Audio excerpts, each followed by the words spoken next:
खुशी का माहौल है। अंजलि के इस उत्कृष्ट प्रदर्शन से न सिर्फ अंबाला बल्कि पूरे देश का नाम रोशन हुआ है। क्या आपने कभी सोचा है कि एक गरीब व्यक्ति जो कि चाय की दुकान पर काम करता है, उसकी बेटी इंटरनेशनल लेवल पर सिल्वर मेडल जीत सकती है? जी हाँ, ऐसा अंबाला की बेटी अंजलि ने किया है। कड़ी मेहनत और लगन के दम पर अंजलि ने थाईलैंड में आयोजित अंतर्राष्ट्रीय जूनियर बास्केटबॉल में सिल्वर मेडल जीतकर भारत का मान बढ़ाया।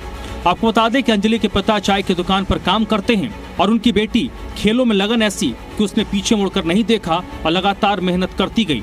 और एक वो दिन आया जब उनका यूपी के अलीगढ़ में कैंप लगा और 1 महीने की ट्रेनिंग हुई और वहां से अंजलि का सिलेक्शन हुआ। फिर वो थाईलैंड गई जहां पर 9 टीमें आई। फिर उनका फाइनल मैच उज्बेकिस्तान से हुआ और उस मैच से उज्बेकिस्तान को जीत प्राप्त हुई। उन्हें रजत पदक से संतोष करना पड़ा। जब अंजलि से पूछा गया आगे के बारे में क्या सोचा है तो उन्होंने कहा, ये तो रजत पदक है, आगे गोल्ड जीतकर भारत का नाम रोशन करना है। हमारा पहले यूपी में कैंप लगा था, अलीगढ़ में 1 महीने का हमारा कैंप लगा था। उसमें हमारी प्रैक्टिस होती थी और उसमें से हमारी सिलेक्शन हुई थी दोबारा से। तो मेरी सिलेक्शन हुई थी। फिर हम यहाँ से थाईलैंड गए थे सर, और उसमें 9 टीमें आई थी जिसमें से हमने सारे टीमों को हराया। फिर हमारा फाइनल हमारे उज्बेकिस्तान के साथ हुआ। मतलब अच्छी खासी टीम थी उनकी भी, पर हमारे को बस 5-6 लीड से हम हारे थे। रजत जीतने के बाद अंजलि अपने परिवार के साथ हरियाणा के मंत्री अनिल विज से मुलाकात करने पहुंची।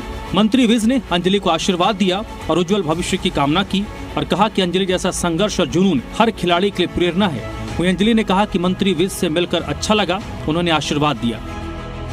हांगकांग और चीनी ताइपाई और तुर्कमेनिस्तान और भी टीम थी जिनको उज्बेकिस्तान के साथ हमारा। मेरे पापा जी चाय की शॉप पे काम करते हैं। सर ये तो सिल्वर मेडल है और भी मेडल लाना चाहती हूँ मैं इंडिया की तरफ से, गोल्ड। आपको बता दें कि अंजलि ने 11 साल की उम्र में बास्केटबॉल में खेलना शुरू किया था। वो रोज सुबह शाम करीब 3 घंटे प्रैक्टिस करती हैं। साथ ही पढ़ाई भी जारी रखते हुए अंजलि इससे पहले कई स्टेट और नेशनल लेवल प्रतियोगिता में पदक जीत चुकी हैं। गुजरात में आयोजित साई इंटरनेशनल कैंप में प्रशिक्षण लेने के बाद उनके खेल में और निखार आया, जिससे उन्हें अंतर्राष्ट्रीय स्तर तक पहुंचने का अवसर मिला। बहरहाल अंजलि की कहानी साबित करती है कि मेहनत, लगन और हिम्मत के सामने कोई भी बाधा बड़ी नहीं होती है। अंबाला से अमन कपूर, जी मीडिया।